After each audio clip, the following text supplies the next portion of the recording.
आप ये कहना चाह रहे हो कि कुछ चीज़ों का पीछे कोई मोटिव नहीं नहीं होता, था मोटिव था। हम वो मोटिव भूल गए। अच्छा, हम हमें नहीं पता। हम हाँ साइंटिफिक मोटिव था, कुछ ना कुछ रीजन था। लेकिन हमने जो अभी वीडियोस देखी उसके अंदर हर रिचुअल के पीछे कोई ना कोई साइंटिफिक रीजन रहा है। हाँ बिल्कुल, लेकिन आज हम वो साइंटिफिक रीज़न भूल के हम ज़्यादातर उसको सिर्फ प्रैक्टिस समझते हैं।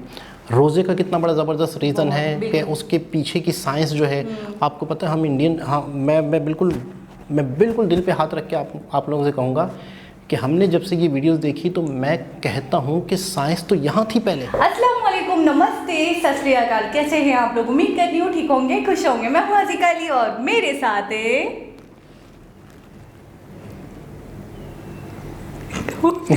तारिक नियाजी। अस्सलाम वालेकुम, नमस्ते, सत श्री अकाल। उम्मीद करता हूँ ठीक होंगे, खुश होंगे। दोस्तों जहाँ रहें खुश रहें, माँ बाप का ख्याल करें, माँ बाप हैं तो सब कुछ है। आज की हमारी वीडियो जो भी है, आप मुझे सबसे ज्यादा पसंद है इंडियंस रिचुअल्स, उससे रिलेटेड 10 कॉमन रिचुअल्स।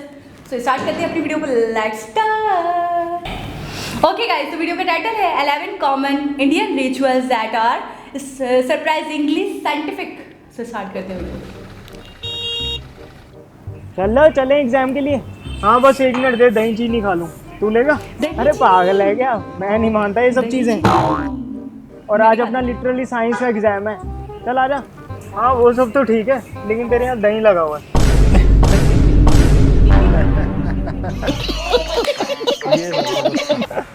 अच्छा हो सकता है India is a land of innumerable traditions and customs.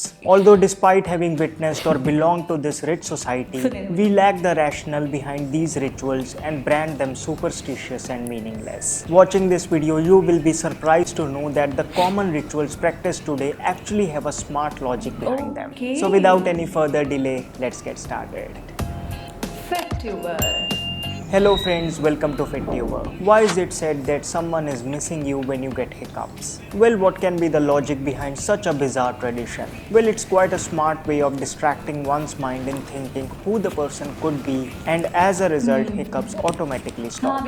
Have you been to a place where throwing coins in a well was a part of a tradition? The general reasoning given for this act is that it brings good luck. However, it was one of the far-sighted methods our ancestors came up with to ensure safe drinking water. In olden times, most of the currency used was made of copper, unlike the stainless steel coins of today. Placing copper coins underneath the water helps in killing the bad bacteria. Also, copper is a vital metal very useful to the human body. Throwing coins in the river was one way our forefathers made certain we intake sufficient copper as part of the water, as rivers were the only source of drinking water. In modern times, throwing steel coins may not help, but drinking copper-charged water surely will. One of the most common exam rituals that almost all of us have grown up following is that of eating a spoonful of curd and sugar before any crucial exam. But why?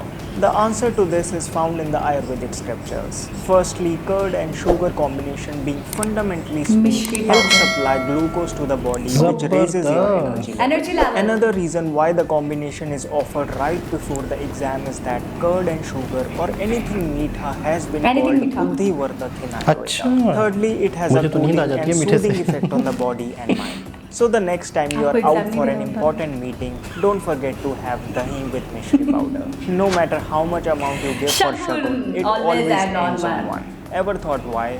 Well, an amount that ends in 0 suggests the end of a transaction. But the additional rupee connotes continuity and the hope of future exchanges. Here's how the lone rupee becomes a symbol of an everlasting relationship. But why a rupee coin? Why not a paper note?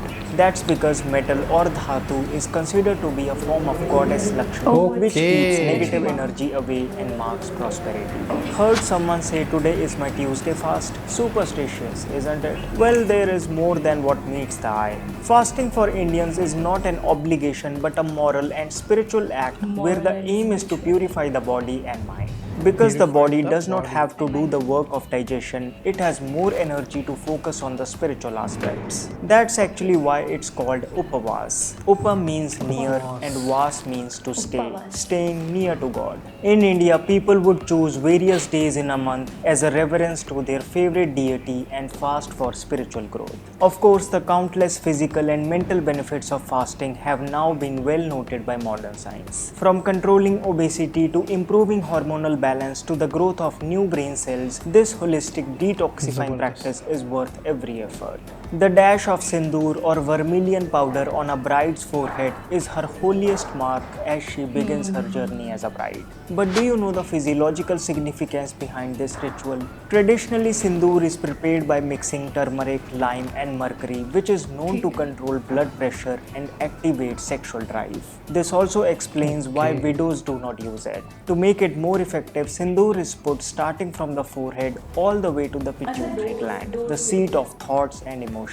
Newly married women are also advised to wear heavy, tight bangles. This is an intelligent way to press the veins underneath to increase the blood flow in reproductive organs, resulting in easy conception. Another masterpiece is the toe ring, which is inevitably worn on the second finger. A particular nerve from the second toe connects the uterus and passes to the heart. Wearing a toe ring on this finger helps strengthen the uterus by regulating the blood flow to it, thereby regularizing the menstrual cycles. Moreover, for a woman, all these are prominent marks of being married and so not to be persuaded by other males. We have all seen lemon and chilies hanging on the trucks, cars, shops, etc. haven't we?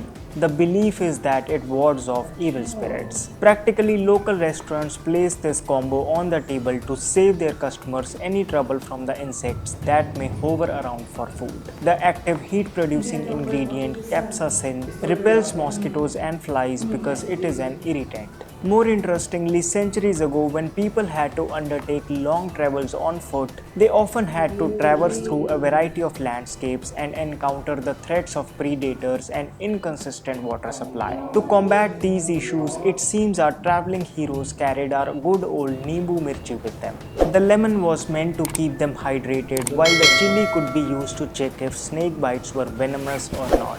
It was believed that when the traveler bit on chili and couldn't taste it, it would indicate that the snake was poisonous and numbed his or her nerves.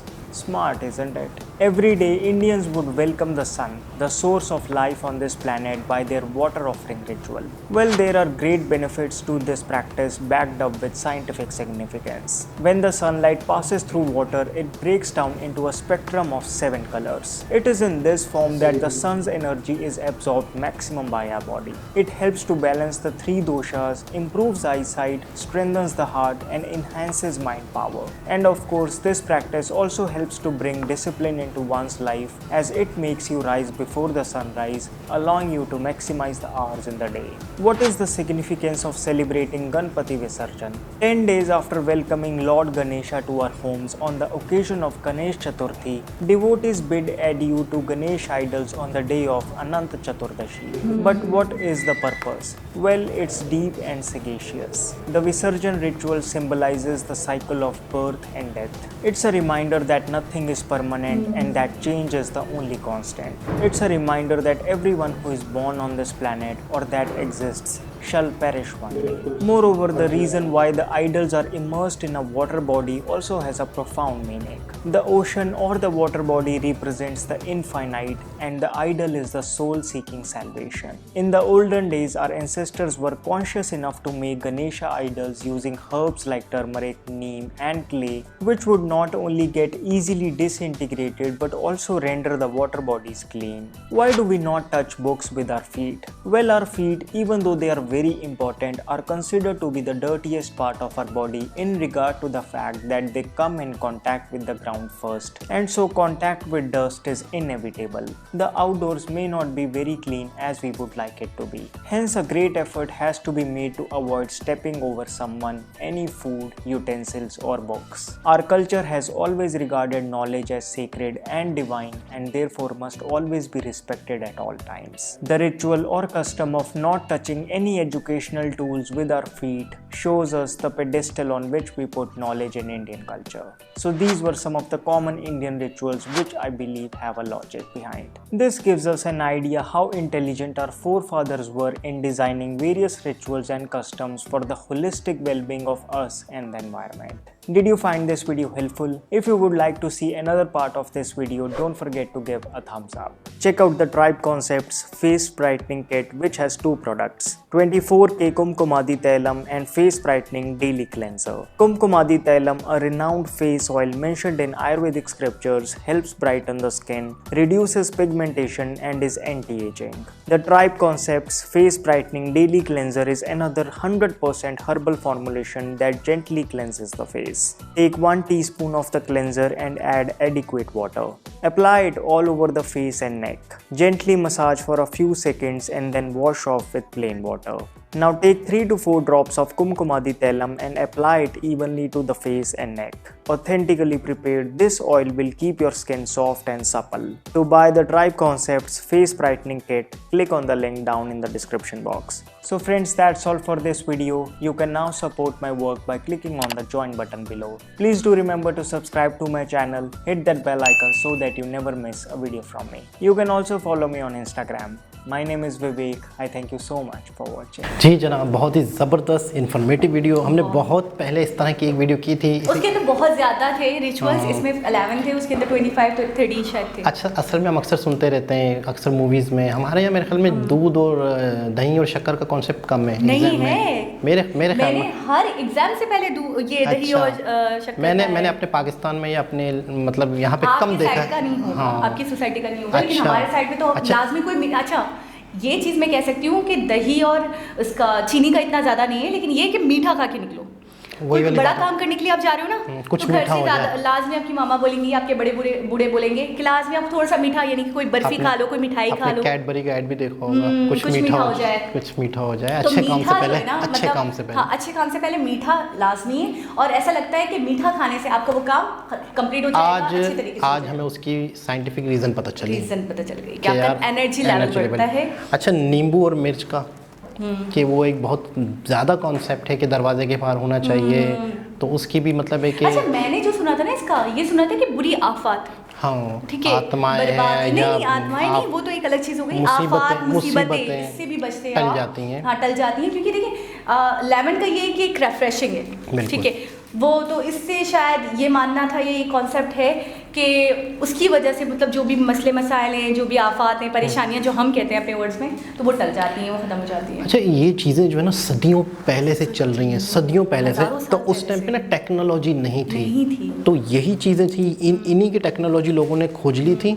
अच्छा, फिर वो चीज़ चलते हैं। अच्छा, एक मज़े की बात बताऊँ आपको, एक चीज़ बहुत 6000 साल, 4000 साल, 3000 साल पहले किसी शख्स ने की, उसने अपने बच्चों को बताई, अच्छा, जिस शख्स ने स्टार्ट की या जिस शख्स ने सोचा कि ऐसा होना चाहिए, कि एक फैमिली में चीज़ हुई होगी, फिर आने वाली नस्ल दर नस्ल वो चीज़ें फैली।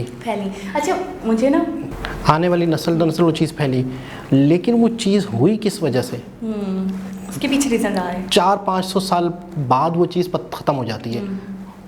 प्रैक्टिस चलती है कि यार सिंदूर लगाना चाहिए या दही और शक्कर खानी चाहिए, या फिर वो कुएं के अंदर सिक्का फेंकना, ठीक है ना, वो प्रैक्टिस चल रही है, लेकिन आने वाली नस्लों में उसका रीज़न चेंज हो जाता है। तो लोग ये समझते हैं उसने कहा था, अब्बू ने कहा था। हमारे पाकिस्तान में एक ऐड चल रहा है, चाय बच्चों को नहीं पीनी चाहिए। क्यों? तो यही सवाल बड़ी बहन छोटी बच्ची ने दूसरे अम्मी से किया। अम्मी ने दादी ने कहा होगा, उसने कहा होगा नहीं, चाय नहीं था, आइसक्रीम। अभी आइसक्रीम वाला चल रहा है, अभी सर्दियों में आइसक्रीम नहीं खानी चाहिए, सेम यही चाय वाला था। अच्छा, मैंने आइसक्रीम वाला देखा। तो आखिरी में वो दादा की तस्वीर लगी होती है कि इनके दादा ने कहा होगा, दादा कहते डॉक्टर ने कहा था, डॉक्टर कहते मैंने कब कहा था, दादा कह रहे हैं मैंने तो नहीं कहा था। तो कहने का मतलब ये है कि हमें बहुत सारी चीज़ें हमारी लाइफ में होती हैं कि यार यूँ नहीं करना चाहिए, वो बहुत पहले हमारे आबाओ अजदाद ने की थी, लेकिन हमें आज उसका रीज़न पता नहीं। तो बाज़ दफ़ा हम पता क्या कहते हैं, बस करना चाहिए। अच्छा, लेकिन एक बात ये है कि आप दूसरे मतलब उस पे चले गए पॉइंट पे, आप ये कहना चाह रहे हो कि कुछ चीज़ों का पीछे कोई मोटिव नहीं था, मोटिव था, हम वो मोटिव भूल गए। अच्छा, हमें नहीं पता। हाँ, साइंटिफिक मोटिव था, कुछ ना कुछ रीज़न था, लेकिन अभी वीडियोस देखी उसके अंदर हर रिचुअल के पीछे कोई ना कोई साइंटिफिक रीज़न रहा है। हाँ बिल्कुल, लेकिन आज हम वो साइंटिफिक रीज़न भूल के हम ज़्यादातर उसको सिर्फ प्रैक्टिस समझते हैं। रोज़े का कितना बड़ा ज़बरदस्त रीज़न है कि उसके पीछे की साइंस जो है, आपको पता है हम इंडियन, हाँ मैं बिल्कुल दिल पे हाथ रख के आप लोगों से कहूँगा कि हमने जब से ये वीडियोस देखी तो मैं कहता हूँ कि साइंस तो यहाँ थी पहले, साइंसदान तो यहाँ थे आज से 4 साल 5,000 साल पहले, साइंटिफिक चीज़ें तो यहाँ थी, तो उन्होंने ये चीज़ें खोज ली थी कि यार कि अगर फास्ट रखेंगे, रोज़ा रखेंगे, सिंदूर देखो, सिंदूर देखें, सिंदूर कितना और सिंदूर जो है वो सिर्फ शादीशुदा औरत के लिए बेहतर है। अच्छा, जैसे ही विधवा होती है तो उसका सिंदूर उसको हटा मतलब दीजिए, अलाउ नहीं करते कि आप सिंदूर लगाओ। तो कितना बेहतरीन आज के लोगों ने पता कर लिया, कितना बेहतरीन तरीके से आज के साइंटिस्ट ने पता कर लिया कि सिंदूर में ये चीज़ें होती हैं और वो मैरिड वुमेन के लिए क्यों बेहतर है। मैं हमेशा ये सोचती थी कि टो रिंग क्यों पहनते हैं, मतलब हमारे साइड पे भी ना 1-2 मैंने जैसे आपको बताया था अक्सर है कॉमन, हिंदू आंटी वगैरह हैं और नॉर्मल सब पहनते हैं। अब तो नाइटीज पहनना, नहीं अब तो मुसलमान और हिंदू पे तो नहीं है, लेकिन अब तो अक्सर मैंने देखा है, नहीं है, लेकिन वो जो वहाँ से जो लेकर आए हैं, से बात है, वो अपनी कल्चर अपनी चीज़ें हैं, हाँ, तो वो नहीं छोड़ते वो अपनी चीज़ें ना। तो सिंदूर भी लगाना इस तरीके से, मतलब टोरिंग पहनना, तो मेरी फैमिली में मैंने कभी किसी को नहीं देखा पहनते हुए, तो मैं बहुत अक्सर बेशतर सोचती थी ये क्यों पहनती हैं। आज मुझे पता चला ब्लड सर्कुलेशन तक का इसमें बहुत बड़ा रोल है। मैं बता तो रहा हूँ कि बहुत सारी चीज़ें बहुत हज़ारों साल पहले कोई ना कोई रीजन थी। है आपके लिए। अच्छा, आप ये रिचुअल समझ के, जैसे अब कहेंगे कि ये हिंदूज की हैं, अब हम ना करें, तो मैं ये कह रही हूँ रिचुअल्स वाली बात अगर साइड में कर दें तो उसके पीछे साइंटिफिक जो रीजन है वो बहुत कमाल का है, बहुत अच्छा है, वो हमारे लिए बहुत बेनिफिशियल है। क्योंकि हमने बहुत सारी ऐसी वीडियोस देखी कि मैं कहता हूँ कि आज के साइंटिस्ट ने यहीं की किताबें पढ़ी, यहीं के लोगों से सीख के बहुत सारी चीज़ें, और आज हम अंग्रेज़ों की बुक्स पढ़ के या ऑक्सफोर्ड की बुक्स पढ़ के हम समझ रहे हैं कि शायद उन्होंने ये चीज़ें निकाली हैं। कहती हूँ, पता है मेरा इस हद तक बिलीव है कि हमारे जो बुजुर्ग थे ना, तो वो कभी भी कुछ गलत नहीं बोलेंगे, ठीक है, और जो भी उनका इतना एक्सपीरियंस था, तो वो उन्होंने जो भी हमें बातें बताई वो यकीनन हमारे हक में बेहतर है, वो बहुत बेनिफिशियल है, तभी उन्होंने हमें बताई है। अगर साइंटिफिक रीज़न हमें ना भी मिले, अगर साइंस ये चीज़ें प्रूफ ना भी करे, तो भी हमें उनकी रिचुअल्स को मतलब अमल दरामद करना चाहिए। सबसे खूबसूरत बात देखें कि वो एक तो पानी पानी गिराने से आपकी पॉजिटिव रेव्स आती हैं, और वो ये वाला ना, हाँ, और सबसे खूबसूरत है कि वो जो गणेश जी का, यानी अच्छा, लेकिन मुझे उसके पीछे वाला मोटिव नहीं पता था कि वो क्या रीजन है कि वो उसको पानी में मतलब खूबसूरत बात है कि अगर हर शख्स इस बात पे बिलीव कर ले कि उसने इस दुनिया में आना है और जाना है, मैं कहता हूँ अगर पक्का यकीन कर ले, पक्का हमने कब तक रहना है यार, कितनी ज़िंदगी गुजारनी है। मैं कहता हूँ अगर एक शख्स को यकीन हो ना, पक्का वाला, लोगों को पता है लेकिन हम इस चीज़ को भूल गए हैं, अगर पक्का यकीन हो, मैं कहता हूँ लोगों के अंदर से बुराइयां ख़त्म हो जाएंगी। अच्छा, मैं ये कहती हूँ कि रिचुअल्स में भी मैं देखती हूँ रिचुअल्स में भी कितने हसीन मैसेजेस छुपे हैं, समझने वाला। रवायत को हम कहेंगे, रवायत कहते हैं हम, उस रवायत को अगर वो दोहराते हैं हर साल, या मुझे सही से एग्जैक्टली नहीं पता कि कब होता है क्या होता है, लेकिन अगर वो उसको दोहराते हैं, बार बार दोहराते हैं, तो यकीनन वो जुड़ते हैं इस बात से कि वाकई इंसान की पैदाइश है तो इंसान की मौत भी है, ठीक है, और बीच का एक सफ़र है बस उसका। और मैं कहता हूँ अगर ये चीज़ थोड़ा सा ठंडे दिमाग से इंसान आंखें बंद करके सोचे, तो मैं कहता हूँ आप कभी भी किसी पे जुल्म नहीं करेंगे, आप कभी किसी से ज़्यादती नहीं करेंगे, आप किसी को ज़्यादती का निशाना नहीं बनाएंगे, आप हमेशा इंसाफ करेंगे। अच्छा, मुझे ऐसा लगता है कहीं ना कहीं इन रिचुअल्स के बाद इंसान का एक पावर, एक एनर्जी और एक सुकून बढ़ता होगा। जैसे जिस तरीके से गणेश जी का बताया कि इस तरीके से करते हैं तो उसके बाद कितना सुकून मिलता हो। तो वाकई ही इन चीज़ों का कोई ना कोई साइंटिफिक रीज़न है, और हमारे आबाव अजदाद ने अगर ये चीज़ें दी हैं हमें, तो यकीनन इसके पीछे कोई ना कोई वजह रही है, और बहुत बड़ी। आप उसका जिक्र कर रही थी गणेश जी का, जो मतलब उसके बाद इंसान के अंदर पॉजिटिविटी आती है, पावर बढ़ती है, और अच्छा बला का रिलैक्सेशन आता है। मैं ये कहती हूँ कि इस तरीके की रिचुअल्स करने के बाद मुझे लगता है, मुझे पर्सनली ऐसा लगता है कि मैंने कभी करा तो नहीं है, लेकिन मुझे ऐसा लगता है कि बहुत मतलब इतना रिलैक्सेशन आप में आता होगा कि बड़ी से बड़ी परेशानी को भी ना आप हंसते खेलते डील कर देते हो। अच्छा, इसके अलावा जो इस वीडियो में जिक्र नहीं किया गया, कोई ऐसी चीज़ जो आपके जहन में आ रही हो? बिल्ली का रास्ता काटना, वो भी बहुत ज़्यादा कॉमन है। हाँ, मतलब उसका साइंटिफिक रीज़न मेरे ख्याल में साइंटिफिक रीज़न नहीं है, लेकिन ये है कि हम बहुत मानते हैं इन चीज़ों को कि बिल्ली ने रास्ता काट लिया तो बस आपका काम खराब हो गया। अच्छा, वो हिचकी आना, है ना? हाँ, इंसान याद कर रहा है आपको, ये बहुत माना जाता है कि अक्सरियत से अगर मुझे हिचकी आती है ना, तो मैं अपनी जितनी फ्रेंड्स हैं ना सबका नाम लेना शुरू कर देती हूँ लाइन से, फिर वो यकीन करें किसी ना किसी के नाम पे रुक जाती है। क्या फिर उसे फ़ोन, आज के दौर में तो फ़ोन है ना, पता कर ले इंसान। नहीं, ऐसे नाम लेना शुरू कर दिया, मतलब मैं बिजी हूँ, मुझे हिचकी आ रही है, मैं कुकिंग कर रही हूँ, कुछ कर रही हूँ, तो मैंने नाम लिया, लेकिन ये चीज़ तो 100% प्रूव्ड है कि आप नाम लें और वो रुक जाती है, ऐसा है। बड़ी बात है। आँख फड़कना, अच्छा, लड़कियों की राइट आँख अगर फड़के तो बैड न्यूज़ है, और लेफ्ट फड़के तो गुड न्यूज़ है, और लड़कों की अगर लेफ्ट आई फड़के तो बैड न्यूज़ है, और राइट तो गुड न्यूज़ है। अच्छा, मैंने इशारे उल्टे कर दिए, सॉरी। कौवा भी चह कहे क्या कहा? कौवा चहचहाए तो आपके घर में गैस की भरमार होने वाली है। गैस की नहीं, गैस्ट की। गेस्ट की। तो खैर इन चीज़ों का ये तो मजाक में बात हो अच्छा, गई। बिल्ली रास्ता क्यों काटती है? बिल्ली जल्दी में थी। बिल्ली ने गुजरना तो गुजर गई, साइंटिफिक रीजन तो कुछ नहीं है, बिल्ली जल्दी में थी। बिल्ली कोई बात जल्दी में नहीं। थी, गुजर गई, उससे जल्दी थी। इंपॉर्टेंट काम होगा, मीटिंग हुई। खैर बहरहाल के बहुत सारी ऐसी चीज़ें हैं जिसका कोई ना कोई रीज़न होता है, लेकिन हमें पता नहीं होता, और हम अगर इन रिसर्च करते हैं। लेकिन इस बात पे बिलीव रखना चाहिए आपको कि आपको साइंटिफिक रीजन मिले ना मिले, लेकिन आपने अपने आवाज़ लेकिन ये सबसे हैरत अंगेज़ बात है कि हिंदू धर्म में ज़्यादातर ये चीज़ें हैं। मुझे एक चीज़ का मैंने बहुत सारी शादियों में भी देखा है, हिंदूज़ की शादी में भी, और आजकल मैं देख रही हूँ जो बिहारी और इस तरीके की कास्ट वाले ना, इनकी भी शादी में मैंने देखा है वो हाथों में राइस लेकर और इस तरीके से हाँ, और वो फिर तो एक रस्म में आ जाता है हाँ, ना, वो वो एक रस्म है तो ना। हाँ, रस्म तो में आ जाता है। वो मैं हैरान हूँ कि उसके पीछे कोई मोटिव होगा। देखिए कुछ चीज़ें तो ऐसी होती हैं कि जो रस्में हैं, रस्में हैं, कुछ चीज़ें ऐसी होती हैं कि लेकिन जो रस्मों के पीछे भी रीजन होते हैं कि ये करने से ये होता है, इस वजह से ये रस्म रखी गई, इस वजह से ये अच्छा, रस्म मैं रखी कभी गई। कभी ठंडे दिमाग से सोचो कि किस तरह से ये स्टार्ट हुई होंगी, मतलब कोई ना कोई वजह या इस तरह लेकिन करें। मुझे ये वाली रस्म पसंद बहुत है, मतलब लाजमी होनी चाहिए बंदे की क्या शादी बात में। है। तो दोस्तों एक बहुत ही ज़बरदस्त इंफॉर्मेटिव इंटरेस्टिंग। Interesting video. तो दोस्तों दोबारा किसी और वीडियो के साथ आपसे मुलाकात होगी, जब तक के लिए अल्लाह हाफिज़।